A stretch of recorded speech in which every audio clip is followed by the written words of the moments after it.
My most asked question when I was in university was actually, Mojola, how do you do it all? And I always knew that I was going to answer that question when I finished university. And the time is here.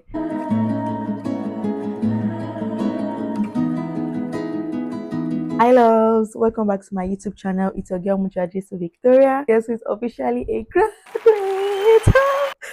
I'm so excited. I'm finally done with uni. It's been a long time coming, and I'm just so grateful to God, to my friends, my family, to everybody who actually made this journey possible, to everybody who impacted in my life one way or the other. I'm truly grateful, and I'm so excited for what's to come. My most asked question when I was in university was actually, Mojola, how do you do it all? How do you do this? Like a content creator, you're a first class student, you are doing a lot of leadership roles, you're just hands on, right? And a lot of people used to ask me, how did you do it? And I always knew that I was going to answer that question when I finished university. And the time is here. I set up a Q&A on my Instagram and asked you guys to actually ask me questions that you want to know about how I balance content creation, academics, relationships, and whatnot in university. If you're not following my Instagram, it's Mojolajesuvictoria. The link is always going to be in the description box. You can also follow my TikTok. How does it feel to be a graduate? um, I feel like just like your birthday, you don't feel it instantly. Like everything is still normal. I'm still me, but I just feel relief because I've been so stressed for the past years. I've been in uni, I've been stressed. My brain has been on constant working. Even when I'm at home during the holiday, I'm always thinking of, oh, how best can I prepare for the next semester? How do I prepare for the next semester? What do I do in the next semester? I'm just constantly thinking, using my brain, mentally preparing for school. So now that it's done, it feels weird, but the feeling I feel the most is relief and gratitude. I think one thing that makes it really weird for me is the fact that school literally finished on a random Thursday. On a random Thursday, I was doing my project, and that marks the end of my undergraduate journey. And I feel like I've just been happy. I'm just very happy to be done with that phase of my life. And let's see what this new phase, this really scary phase, will bring for us. But I'm actually so excited to get into this new phase of my life. How did you know which opportunities to take on and the ones to reject? um, okay, so how do I know which ones to take and which ones to reject? Honestly, God, God. There was an opportunity that came to me that I had took on. I said yes to it, and I got that instruction. I got that niggling feeling that this opportunity is not in alignment with what you're supposed to do this semester. Guys, I had to go back to the team and tell them, I'm really sorry, but I cannot do it. Guys, before I did this, I was so scared because I don't like disappointing people, and the fact that they had asked me if I wanted to be on the team, it had taken me, let's say, nothing less than 2 weeks to give me a response to tell them yes. And yeah, I was going back to tell them that I'm sorry, but this is not for me.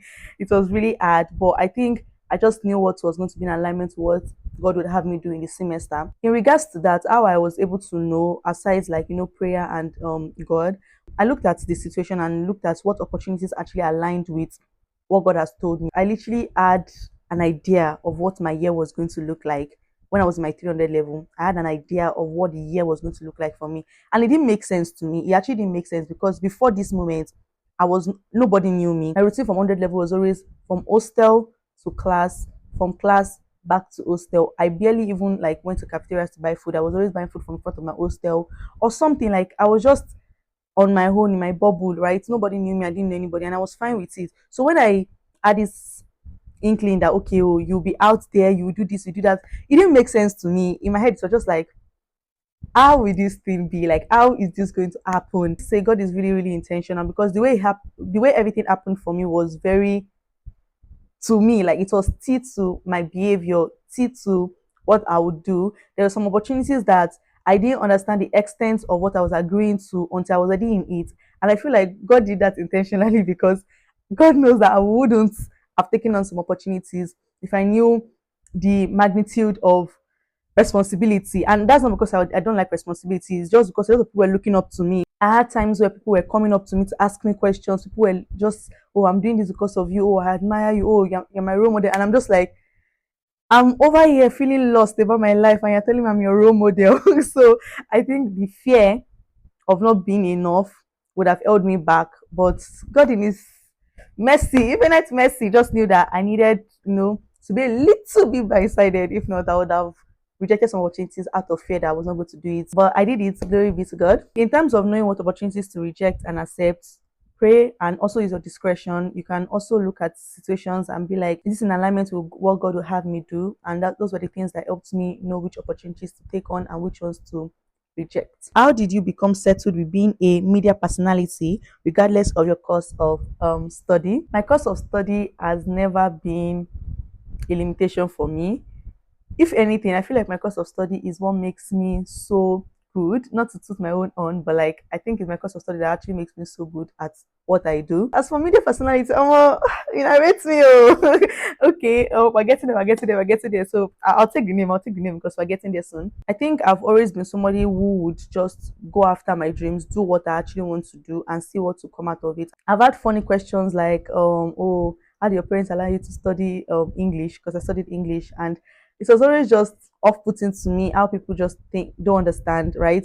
Most people even think that, oh, maybe you didn't pass for law, that's why you're in English, and none of that is true. I actually passed excellently well to study law, but I did not want law. I actually wanted English. I think it's because I've just always known what I wanted to do. I've always known that I was just this creative person. I've always wanted to be with words, literature, and what's not. So English was just like my best bet. So I never knew I was going to be like a social media person because I never really had so much access to phone and the internet growing up. I was the reader child, like my parents wanted. Like my parents just always had this big reading culture. My family, a lot of us are readers. Growing up, I was surrounded by books more than I was surrounded by internet and devices, and I'm really appreciative of that. I never thought of social media. I never knew what was going on online. I never knew anything outside of books and my house and my school. If anything, I think my course of study actually amplified me being a media personality because it has helped me know my way around words.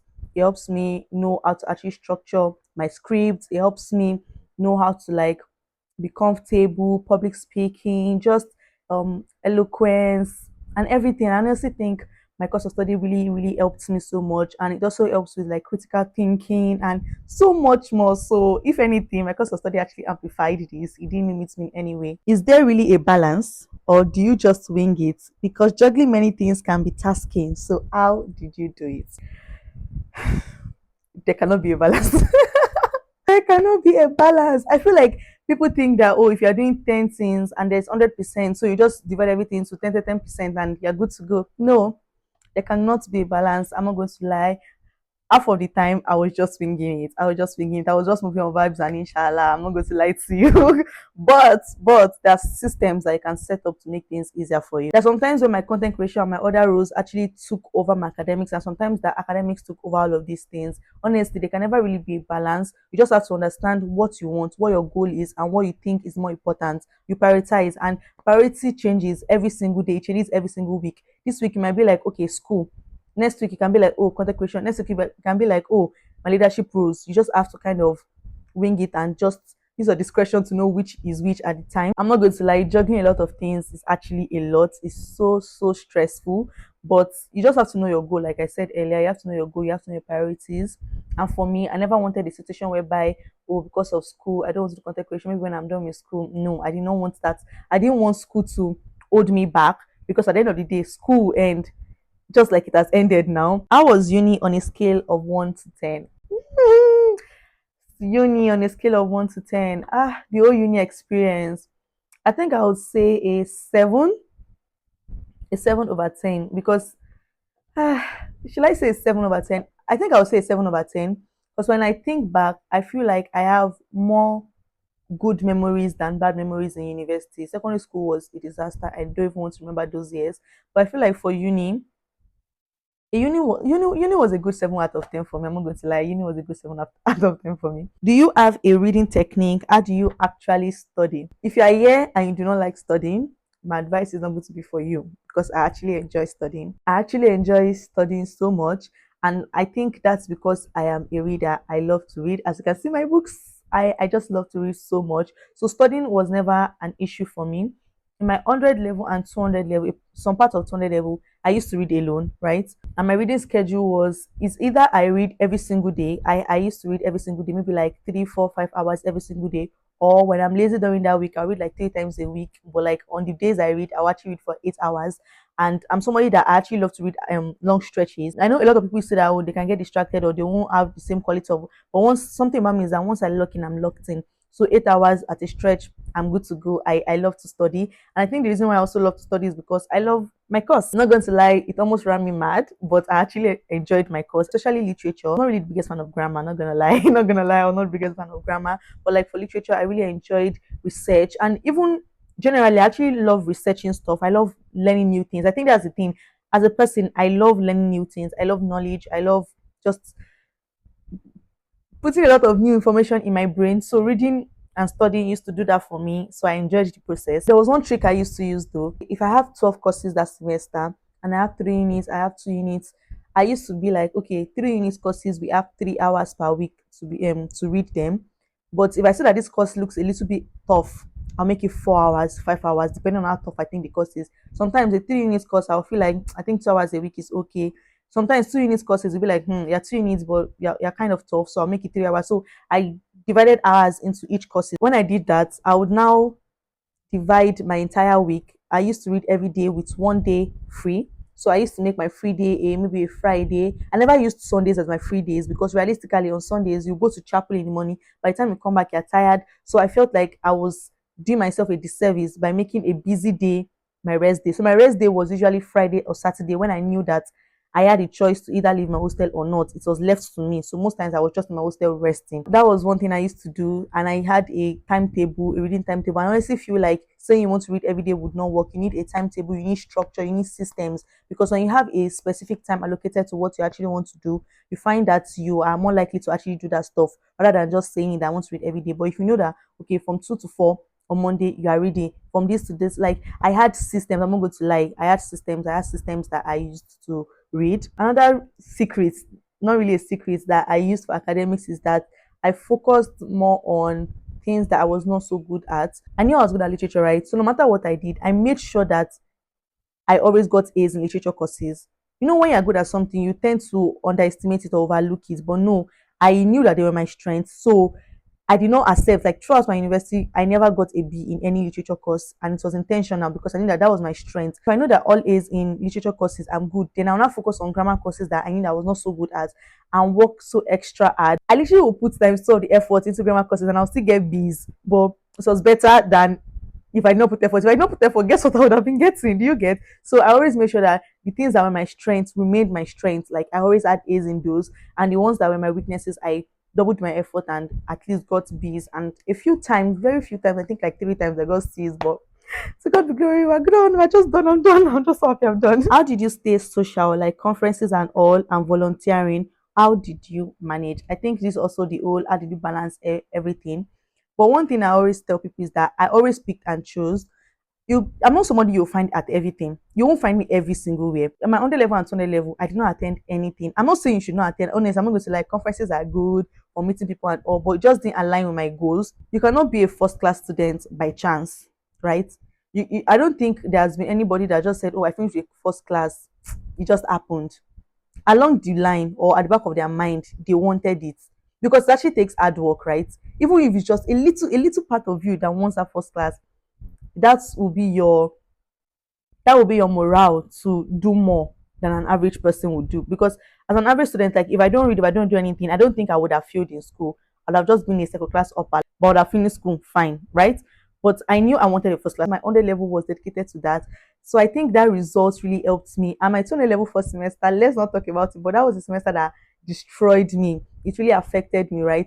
So from then on, I knew that I had to double my effort. I could not lag behind at all. So I doubled my effort and kept on, kept on, kept on. So I think you actually have to be intentional about it. You have to actually want it. And that will actually, seep into how you treat it. In the light of conferences and social gatherings, I would say that pick and choose. You cannot go for everything. I promise you, all conferences are good. They like if they do marketing for you as a marketing person myself. If we do marketing for you, we explain why you should be there. It's worth your time. It's worth your money. It's worth everything. And I promise you, they are not wrong. But there cannot be 5 conferences in a semester, and you go for 5 conferences in a semester. At that point, I feel like except you are part of the committee or something, but as an attendee, you're going for 5 different conferences. I'm sorry, but like you don't have your priorities straight. It's not even about going for conferences. What are you doing with the information? Because I noticed that a lot of people go for a lot of these things. You go for conferences and you see their lives, and their lives look like they're not even doing anything with it. Newly, you find that people go for conferences, they always go for this thing, pay money for this class, pay money for that one, pay for this one, pay for that one. And when you look at it, you don't see the effects of these things that they constantly go for in their lives. And it tells you that to what end are these conferences? It's actually all about what you do with the knowledge that you get from these conferences, not about attending them. So I always picked and chose where I went to. My 400 level, I did not go for any conference that I was not a committee member of because I was already stressed. I was I was the president. I was I had leadership roles. I had personal goals. I was working on my debut. My novel is coming out this year. I was working on as publicity head for 2 conferences. I was battling with academics. I was just doing everything. So I knew that I could not do anything outside of those things that I already put my legs into. So every conference that was not a part of the committee, you wouldn't find me there. Any extra thing that is not part of the university schedule, you will not find me there. Honestly, you pick and choose. I'm talking about spiritual events too, because I feel like some people feel like they're letting God down by not attending certain spiritual events. But honestly, that is not so. You honestly cannot afford to go for every single event. You can't. How were you able to balance academics with content creation? A lot of content creators that were in school honestly treated content creation as a distraction. But for me, I didn't treat it that way. I felt like content creation was an elevation. It was a step forward to one of the goals that I had in my life, and I treated it as such. A lot of people think that it's distracting, that content creation, no distracting, I want to focus on my work. But I don't think you should treat content creation that way, because at the end of the day, content creation, it gave me some money in school, and aside the money, I've been able to use school years to grow. So after school now, I know that I my skills are sharpened, like my editing skills, my scripting skills, my negotiation skills. A lot of things are sharpened because I use my uni years to learn all of that. But if you're in uni and you're saying content creation is distracting you and you neglect it, and you come out of school when everybody's skills are sharpened, you are going to be like a novice, a newbie, even though you have years of experience, but you've not actually had those experiences because you didn't use those years to sharpen your skills. Do you get? So I don't think you should treat content creation as a distraction. Rather, see it as one of the things that you have to juggle and find how you want to juggle these things, right? Don't see it as a distraction because it is actually not. It could be, but it is not a distraction. In itself, it's not a distraction, but you could make it a distraction if you're not careful with how you balance these things. And honestly, I feel like there were some times where I felt like, okay, you know what, you've been slacking academically, so content creation be at the back burner for now. Sometimes be like you've been slacking in content creation, so academics will be at the back burner for now. It sounds weird, the academics, but honestly, guys, content creation is actually as important, right? To me, that's the thing. That's why I said you have to know your goals, you have to know your priorities, and this was a priority for me, so I treated it as such. How did you deal with burnout and stress? Oh, guys, I'm somebody that burns out really fast. I'm somebody that burns out really fast. A lot of people used to see me as like, oh, you're so strong, you can handle, you see the way you're handling so many things. But guys, any small stress, my body just can't handle so much stress at once. So I get sick. For example, FYB week, it was the most fun I had in uni. Like I let myself loose. I didn't even worry about anything. I just had fun. And guys, I felt sick after FIB week. And after FIB week was exam. And I was sick during exam because I was stressed from FIB week. Even though it was a good type of stress, I was having fun, right? But I got sick. That's how quick I am to burning out. Like I burn out really, really, really fast. And I literally would just cry, like mentally, like when there's too much mental load, I don't do so well with it. And that's why I work so well with systems and structures. I have a to-do list journal. So for a week now, I say, okay, these are the things I want to do this week. And I separate it into different days, right? Because realistically, like I feel like when you have 20 things to do, you now start worrying so much about the 20 things that you have to do. No, separate those 20 things. There'll always be something that is more important than the other, right? So you can easily, okay, this one is not as important. So go down, go down, go down. Then you put it into days, and it's not so easy. I'm not going to lie, I also struggle with it because the thought of actually planning all of that out also stresses me out. I don't know, that's how my brain works. My brain just gets overwhelmed easily because I think of so many things at once. But I've found that to-do lists, system structures really helps me be on track with every single thing that I have to do. Because there's sometimes that you actually forget what you have to do, like you actually forget an assignment or you forget something you're supposed to do. So I always have to write it down. That what helps me be on track. As for how I deal with burnout, honestly, I have friends. No man is an island.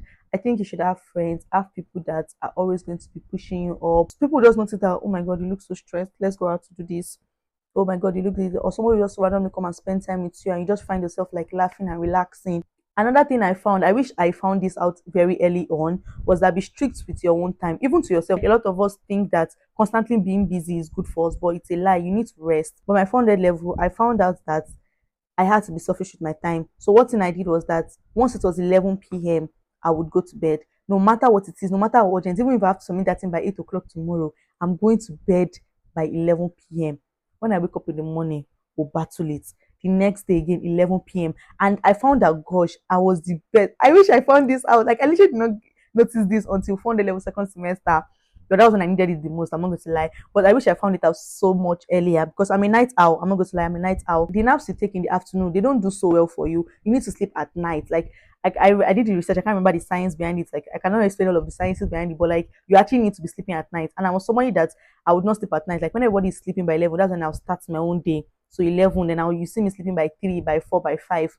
But honestly, that's not good for your health. So one thing I did is that I made sure 11 to 6 I must sleep. 11 to 6 p.m. I must 6 a.m. I must sleep. Nothing is disrupting that sleep, no matter how much stuff I have to do. And honestly, I found that it helped me be my best at every single thing I was doing. It helped me approach things with strength, with like a relaxed mind and a rested mental health. How did you cope having to start afresh in a new school after you already in one? How did I cope? I'm not going to lie. I was a mess in my under level first semester. I was a very big mess, very big mess. I'm not going to lie. And my kind of mess was I did not do anything aside from schoolwork. I was just always reading every single time, always reading. I was not reading for school, I was reading a novel. I didn't interact much at all because I felt out of place. At first, I was in OAU. I entered OAU when I was, I think, 16. So OAU made us wait. Set was 2020 set, right? So they made us wait a whole year for the 2021 set. So we entered school together with 2021 set. That was 1 year at home with admission, but I was at home. Then when I got to school, I found that I was the youngest, and I was sort of the youngest in school. Like I had 27-year-olds, I had grandmothers in my class, and a lot of these people kind of looked down on younger ones. They kept looking at us like, oh, these ones don't know anything about life. Us, we had to like wait 5 years before we got admission. Some people had to wait like 7 years before they got admission. So they looked at us like we had our admission handed to us. And I didn't understand that because I literally just wrote my WAEC, I wrote my JAMB, I wrote my PCTME, and the school gave me admission. So I don't know why they were looking at us with this kind eye of they don't know anything, they don't know life. And it really affected how I was in OAU, right? When I got to Bowen, it was a switch for me. Everybody was so young, 15, 14, 16, and yeah, I was 18 in other level all over again. So I felt out of place, and my behavior, like type of person I am, a lot of people tend to like listen to me. I'm well versed, like I think I know quite a lot of things, and I love to teach, and I just love to interact with people, and I think I love to also listen to people, right? So I think that makes me very um comfortable to speak with and listen to. And I think that affected it too because I was older. So a lot of people, they were not looking at me as the older sister. So I couldn't even make friends. A lot of people were just looking at me as, oh, she has been to school before, so she knows how uni works. And I was not a stranger to Bowen. I had my friends there. So I used to go to Bowen a lot before, and my cousin was also there. So I had been to Bowen a couple of times. So the environment was not even strange to me, and uni was not strange to me, right? So a lot of people now looked up to me. But it was like, bro, we're all another level, we're all trying to figure it out. But like you know, find things like, oh, how should I? And I'm just like, bro, I also don't know anything. So like I couldn't even really make friends because people were kind of looking up to me and expecting me to know things for them. But I think it was really tough. And it was also tough being away from my friends. I don't know, I'm getting emotional. Ooh. So it's also very tough being away from my friends. Like I had just made friends. I had one of my closest friends. If I'm somewhere, they'll always ask her, where's Mojola? If I'm somewhere, they always ask me, where's this girl? And I just really miss that a lot. I miss my friends. I miss the life I thought I was going to have in uni because I'm actually a writer and I was making money from writing. So I already had a structure in OAU. I already had this whole cooking, how I used to cook, how I used to go for tutorials, how I used to go for classes, how I used to work. I had my schedule like on lock, right?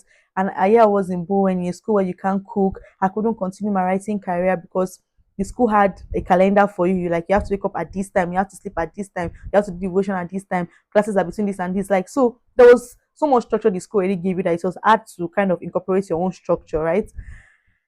And mm, I felt really lost. I felt really lost, and there was nobody I could really talk to about it because people like did not really get it. I think most people their outlook to it was, oh, you're lucky, at least you got a chance to like leave the whole ASU thing and go to a private school. People felt like, oh, you should be more appreciative. And I really was appreciative, right? But like it was a struggle. I felt out of place. And I now saw a lot of my friends also in 300 level in the same school. Some of them were nasty. Like they'll see me on the road and just give this look of, thought you were a smart girl in school. How come I just 100 level, I'm already in 300 level? Or the way they'll just treat you. And it was just really hard. And even seeing people that I tried to keep the friendship going, right? But they were too busy. When the 1 year I was at home, they were too busy with school. They wouldn't reply, or they just making you feel like you also don't have things to do because you're at home. And those friendships were lost. So seeing them again in school was just like really tough for me. But yeah, it was really hard. But yeah, I'm done. So that's the very last question that I have. I hope this video has been able to answer how I balance content creation, academics, relationships, and all of these things. Hope I was able to answer all your questions. If you have any more questions for me, feel free to ask in the comment section. I'm always so open. I love to talk to people in the comment section. A lot of people are shy to comment. I'm not going to lie, I'm also shy sometimes, but I like to comment sometimes because you can have conversations with the creator and ask some questions that probably nobody probably asked, or I didn't explain properly and you just need more insight on it. I'm so excited to be back on YouTube. I don't say I left, I didn't leave, but I'm just so excited to be back to YouTube. I love YouTube. YouTube always been one of my favorite social media app. As a consumer, YouTube is my favorite. As a creator, YouTube is also my favorite. So yeah, YouTube has a special place in my heart, and I'm just so happy to chat with you guys and explain what my uni experience was like. If you have any videos you would like me to make, any topic you'd like me to speak on, just always feel free to message me here on YouTube in the comment section, or you can text me in my DM on Instagram. That's basically everything for today's video. Don't forget to subscribe, like, share, leave comments, and see you all in the next video. Bye, loves.